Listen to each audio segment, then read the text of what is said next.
तरह से मुझे बोला गया है कि मैं शेरनी हूँ, तो मैं शेरनी क्यों हूँ आपको मैं बता दूँ। इसलिए कि इतिहास लड़ने वालों का लिखा जाता है, इतिहास लड़ने वालों का लिखा जाता है, तलवे चाटने वालों का नहीं। और एडवोकेट जहारा मजलिस के कार्यकर्ता है, किसी दूसरे के तलवे चाट के नहीं। तभी तो आज मुझे शेरनी का खिताब, आज ये जो मुझे शेरनी का खिताब मिला है, तो मैं सबसे पहले आपको बता दूं कि मैं भी एक मामूली महिला आप लोगों के जैसी हूँ।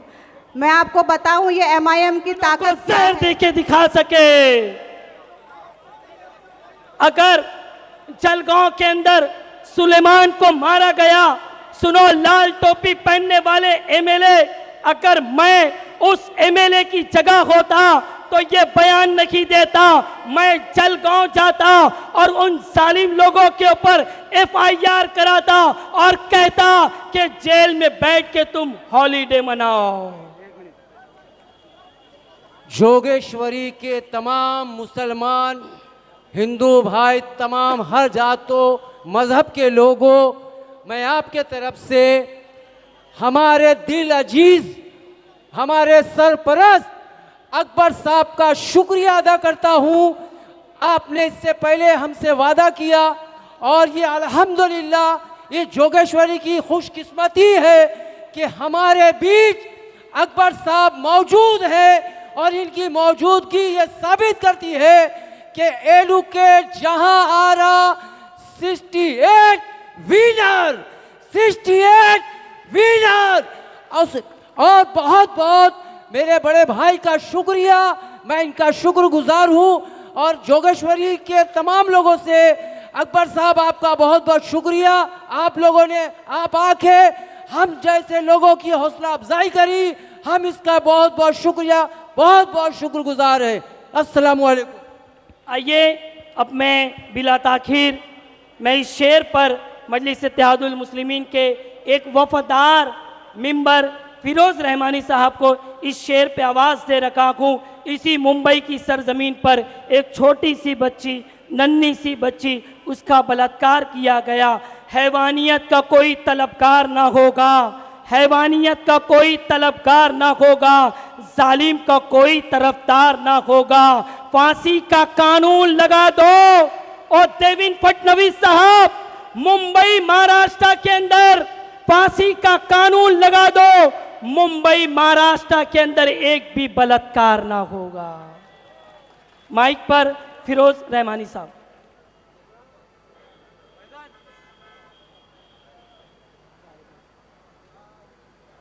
अब मैं फिरोज रहमानी साहब नहीं गए, मैं अब बिला ताखीर मजलिस इत्तेहादुल मुस्लिमीन की कैंडिडेट एडवोकेट जहरा साहिबा को इस शेर पे आवाज़ दे रखा हूँ कि खिलते हुए गुलाब अच्छे लगते गए, खिलते हुए गुलाब अच्छे लगते गए, शहजादियों के चेहरे पर हिजाब अच्छे लगते गए। शहजादियों की बात के जोरदार तालियां बजा दीजिए। और आने वाली भी शेरनी है, शहजादी है। आइए हम अपनी बहन का इस्तकबाल नारे तकबीर से करते गए। नारे तकबीर। आऊज़ु बिल्लाहि मिनश शैतानिर रजीम, बिस्मिल्लाहिर रहमानिर रहीम। स्टेज पर बैठे हमारे खुसूसी मेहमान, हमारे दिल अजीज़ अकबर भाई और हमारे भाई अहमद बलाला साहब और तैयब भाई और जितने भी मेहमान, खुसूसी मेहमान हमारे यहाँ हैदराबाद से आए हैं, और मेरी पर्दा नशीन बहनें और मेरे नौजवान भाई और बुज़ुर्गान दीन, मैं आप सबको अपना सलाम पेश करती हूँ। अस्सलामु अलैकुम व रहमतुल्लाहि व बरकातुहू। सबसे पहले मैं शुक्रगुज़ार हूँ अपनी MIM पार्टी का, जो उन्होंने मुझे आज कैंडिडेट के रूप में यहाँ खड़ा किया है। वार्ड नंबर 78 से एडवोकेट जहांआरा आज MIM का, अकबर भाई का, असद साहब का तहे दिल से शुक्रिया अदा करती है कि इंशाअल्लाह मैं यहाँ से जीत हासिल कर और अपनी जो मेरे यहाँ की महिलाएं हैं, मेरे भाई हैं, मेरी बहनें हैं, मेरे बुज़ुर्गान दीन हैं, मैं उन सब के लिए अपना वक्त उनको दे सकूं। जैसा कि इलेक्शन का माहौल है, आज आपको सबको पता है कैसा माहौल चल रहा है। वार्ड नंबर 78 से 19 कैंडिडेट खड़े हैं। आप सबको ये पता है कि हमारे जोगेश्वरी ईस्ट वार्ड नंबर 78 में हमारी कितनी आबादी है। हम 71% मुस्लिम यहाँ है, लेकिन कितने लोग खड़े हैं हमारे भाई बहन? 19 कैंडिडेट यहाँ से खड़े हुए हैं। तो सबसे पहले मैं आप सबसे गुजारिश करूँगी कि जिस वक्त आप अपना वोट देने जाए तो इस चीज़ का ख्याल रखें कि हम अपना कीमती वोट जब अपना दे रहे हैं तो उस पार्टी का लीडर कौन है। लीडर से मतलब मैं आपको आज समझाती हूँ। NRC पे बोले OAC बोले, CA पे बोले OAC बोले, वक्फ पे बोले OAC बोले, हमारे साथ भाइयों के साथ मॉब लिंचिंग हो OAC बोले, हिजाब पे बोले OAC बोले, नकाब पे बोले OAC बोले, और जब वक्त आती है हमारे वोट की तो सब कहाँ चले जाते हो मेरे भाइयों मेरी बहनों? तो हमारे वोट के हकदार भी हमारे लीडर बैरिस्टर असदुद्दीन ओवैसी, हमारी पार्टी AIMIM और पतंग का निशान है। तो मैं आप सबसे गुजारिश करूंगी, और जैसा कि आपको मेरे भाई ने अभी बताया है विवेक कॉलेज के बारे में कि मेरी बहन आज ये जो मुझे शेरनी का खिताब मिला है, तो मैं सबसे पहले आपको बता दूं कि मैं भी एक मामूली महिला आप लोगों के जैसी हूं।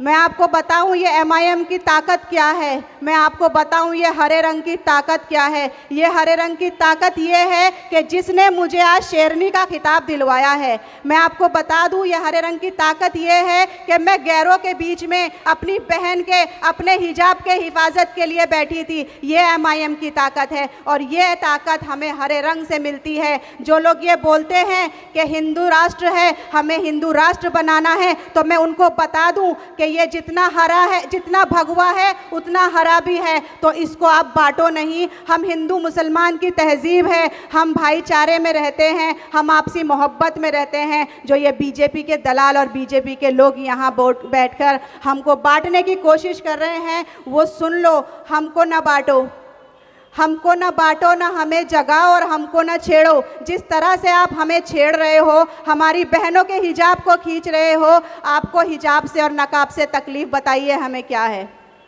तकलीफ़ बताइए। और जैसा कि आज हमारे इलेक्शन के माहौल में आज के टाइम पे मेरे नौजवान भाई वो समझ जाएंगे जिसको मैं ये बोलना चाह रही हूँ।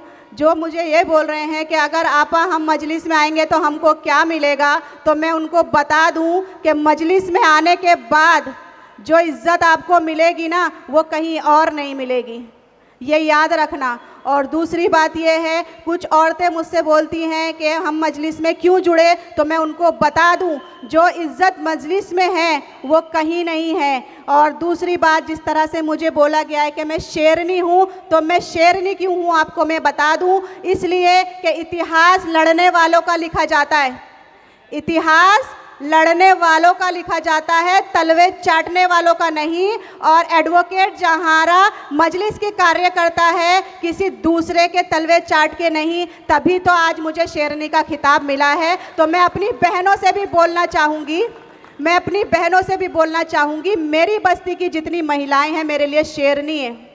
मेरी बस्ती की सभी महिलाएं मेरे लिए शेरनी हैं। वो शेरनी इसलिए कि वो मेरे साथ कंधे से कंधा अगर खड़ी है और वो मेरे साथ हमेशा मेरे सपोर्ट में खड़ी है। मैं आपसे गुजारिश करूंगी, सबसे पहले आप अपने आप को मजबूत करें। ये जिस तरह से BMC इलेक्शन है, जैसा कि मैं पहले भी बता चुकी हूँ, ये नाली कचरा गटर मीटर की लड़ाई नहीं है। सुनो मेरे भाइयों, ये सिर्फ नाली कचरा गटर मीटर की लड़ाई नहीं है, ये हमारे मुस्तकबिल की लड़ाई है, हमारे बच्चों के मुस्तकबिल की लड़ाई है, हमारे वजूद की लड़ाई है। और आने वाली 15 तारीख को हम दिखाएंगे कि हमारा वजूद क्या है। दिखाएंगे कि नहीं दिखाएंगे, ज़रा मुझे जवाब दीजिए। माशाल्लाह।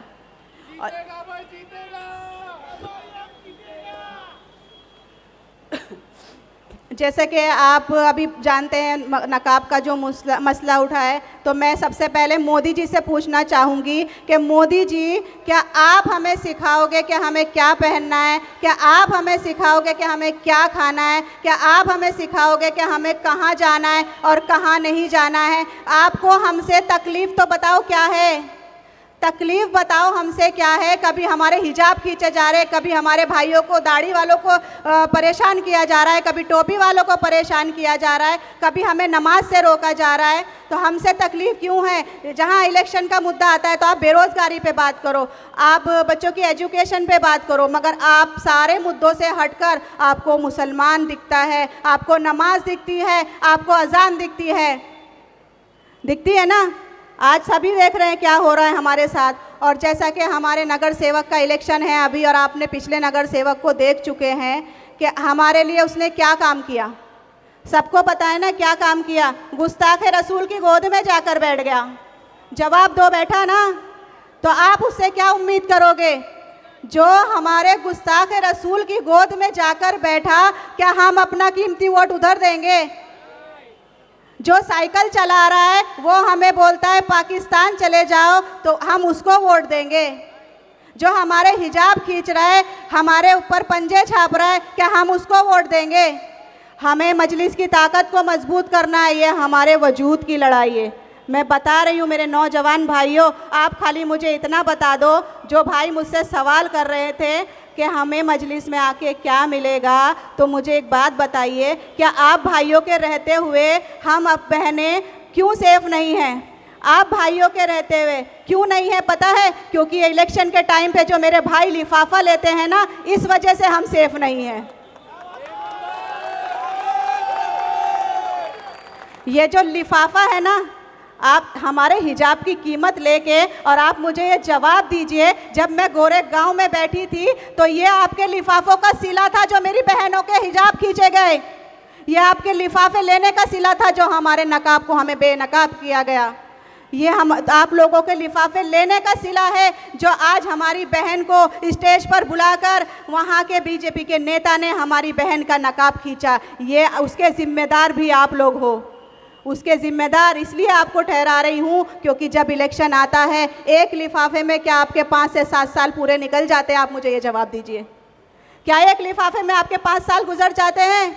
नहीं गुजर जाते। क्या जवाब दोगे आप जब हम बहनें आपसे हश्र के मैदान में ये सवाल करेगी कि बताओ मेरे भाइयों, जब हमारे हिजाब खींचे जा रहे थे तब तुम किधर सो रहे थे? तब तुमने कितने लिफाफे लिए थे? तब हम हश्र के मैदान में तुम्हारे दामन को पकड़ेंगे। याद रखो मेरे भाइयों, हम दामन को पकड़ेंगे आपके, जब आपसे ये सवाल होगा उसका जवाब आपको देना होगा। और जब तक मेरे भाई इस चीज़ का अकीदा नहीं कर लेते कि हमारी बहन बेटियों के हिजाब को हम खींचने नहीं देंगे, तो इंशाअल्लाह ताला हमारा वादा है, जैसा कि आपको पता है, सिर्फ हिजाब नहीं खींचे जा रहे।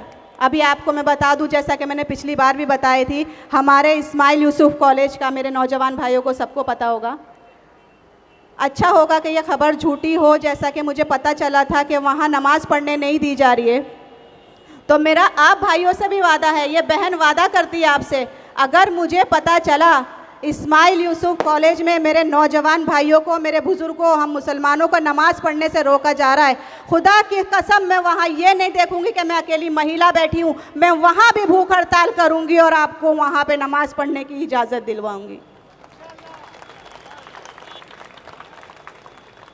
और जैसा कि वक्त कम है, आज हम अपने अकबर भाई को सुनने के लिए यहाँ बैठे हैं, तो मैं ज़्यादा वक्त लेकर टाइम वेस्ट नहीं करना चाहती हूँ। बोलो बलाला साहब बोल रहे, बोलो आप। अच्छा।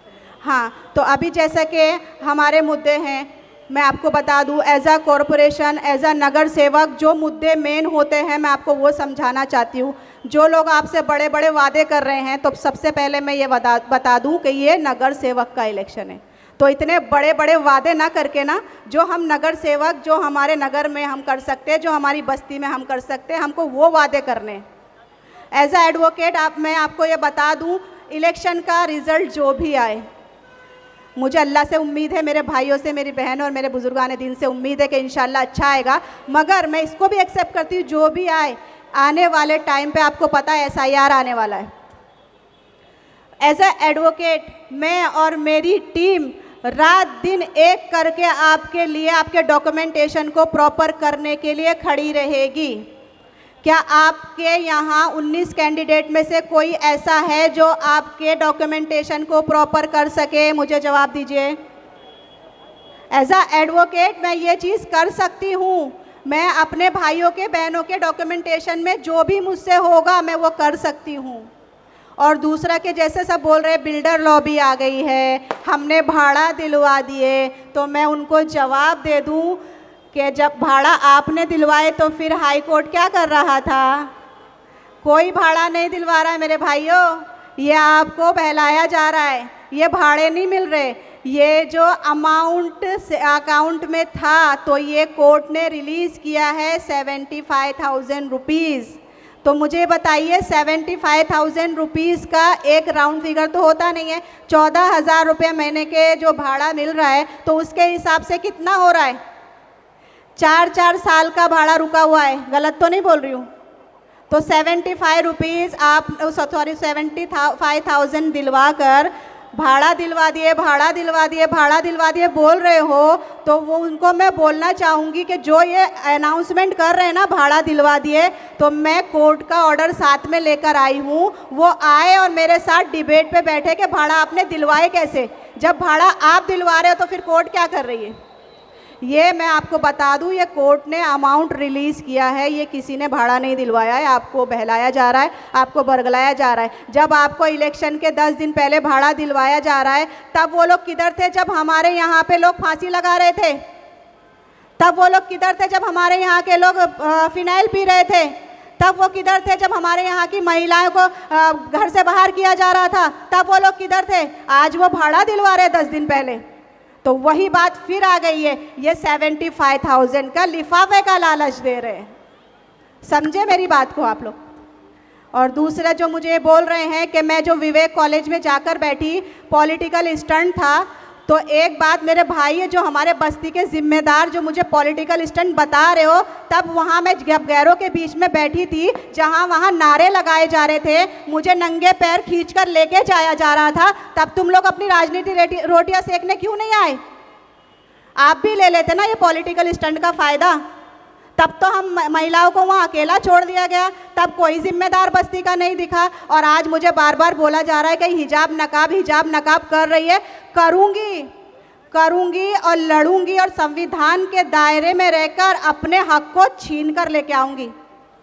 और दूसरा मेरी बात याद रखना, जो ये सोच रहा है ना कि हम इसको कमज़ोर कर देंगे, हम इसकी टीम को तोड़ देंगे और हम इसको बोलेंगे कि ये हिजाब में रहकर क्या कर लेगी, तो हिजाब में रहकर मैंने क्या किया वो आप लोगों ने देख लिया। आप लोगों ने देखा मैं हिजाब में ही थी जब गैरों ने नारे लगाने शुरू किए, जब मुझे बगैर चप्पल के खींच के पुलिस स्टेशन लेके जाया गया। मेरा मसला ये नहीं था, मेरा सोचना ये नहीं था कि मुझे हार जीत हासिल करना है। मेरा मुद्दा था कि मैं अगर मेरी बहन बेटियों के हिजाब के लिए आज नहीं खड़ी हुई तो कल मेरी बहनों का एडमिशन भी कॉलेज में नहीं लिया जाएगा। आज मैंने अपना हक अदा करी क्योंकि मुझे पता था मेरी बहनों के हिजाब की हिफाजत करना है। लेकिन मेरे भाइयों, आप हक क्या अदा कर रहे हो? क्या हक अदा कर रहे हो? आपसे एक वोट मांग रही हूँ ताकि मुझे ताकत मिल सके मेरे भाइयों और बहनों के हक में बोलने के लिए। आपसे ये मांग रही हूँ, मैं सिर्फ एक वोट मांग रही हूँ कि ताकि मैं मेरे भाइयों के लिए, मेरी बहनों के लिए आवाज़ उठा सकूँ। मैं आपसे ये मांग रही हूँ ताकि मैं बीएमसी के ऑफिस में, हाउस में जाके, जैसा कि हमारे बैरिस्टर असदुद्दीन ओवैसी साहब आज पार्लियामेंट में लड़ रहे, तो मैं मेरे बीएमसी ऑफिस में जाकर लड़ सकूँ। मैं ये मांग रही हूँ आपसे। तो क्या मैं इतना नहीं मांग सकती हूँ आपसे? जवाब दीजिए मुझे, क्या मैं आपसे इतना नहीं मांग सकती हूँ? मांग सकती हूँ ना? इतना हक है ना मेरा। और मैं उनसे भी बोलती हूँ जो मुझे ये बोल रहे, हमें ये बोल रहे, घर घर जाके दरवाज़ा नॉक करके बोला जा रहा है पतंग को वोट नहीं देना बीटी में, पतंग को वोट नहीं देना बीटी में। तो मैं उनको जवाब देना चाहूँगी, ला इलाहा इल्लल्लाह, ला इलाहा इल्लल्लाह। तो मैं उनको बोलना चाहूँगी जो दरवाज़ा नॉक करके बोल रहे बी टीम में, तो ये याद रखना AIMIM बी टीम किसी की नहीं है। AIMIM अगर बी टीम है तो मेरी ये जनता की बी टीम है। याद रखना, MIM किसी की बी टीम नहीं है, इसको याद रखना। मेरे कायद बैरिस्टर असदुद्दीन ओवैसी साहब ने सुनहरी जालियों को पकड़ के ये गवाही दी है ये गवाही दी है। आप सबको पता है सुनहरी जालियों की हमारे अंदर क्या वैल्यू है। उन्होंने पकड़कर ये गवाही दी है कि ए मेरे नौजवानों, मेरे बुजुर्गों, मेरी बहनों, तुम्हें बहलाया जा रहा है, बरगलाया जा रहा है। तुम याद रखो मैं बी टीम नहीं हूँ। इससे बड़ा सबूत और क्या चाहिए? मुझे बताइए, इससे बड़ा सबूत कुछ और चाहिए? आपका एक दरवाज़ा नॉक करके कोई जाता है बी टीम है तो आप उसकी बात सुन लेते हो। यहाँ हम चीख चीख के बोल रहे हो कि संभल जाओ, संभल जाओ, अभी भी वक्त है। ये मौका हमें 7 साल में मिला है। कितने साल में मिला है? कितने साल में मिलना चाहिए था? तो क्या गारंटी आगे हमें कितने साल में ये मौका मिलेगा? तो याद रखो, याद रखो, अब वक्त आ गया है हमें एक होने का, मुत्तहिद होने का और अपनी ताकत दिखाने का। फिर से मैं ये रिपीट कर रही हूँ कि ये जो लड़ाई है नाली, कचरा, गटर, मीटर की नहीं है। ये हमारे वजूद की लड़ाई है। ये हमारे बच्चों के मुस्तकबिल की लड़ाई है। ये हमारे क़यादत की लड़ाई है। हमको मजबूत करना है, अपनी ताकत को दिखाना है। संभल जाओ, अभी भी वक्त है। ये टाइम हमें 7 साल में मिला है। आने वाले टाइम में पता नहीं हमें मौका भी मिलेगा कि नहीं मिलेगा। हमें अपनी ताकत को यहीं से मजबूत करना होगा, करना होगा ना। आने वाली 15 तारीख को उम्मीद करती हूँ कि आप 7 नंबर का बटन, पतंग का निशान, मजलिस को कामयाब करेंगे। कामयाब करेंगे ना मेरे भाइयों? चलिए, अस्सलाम वालेकुम।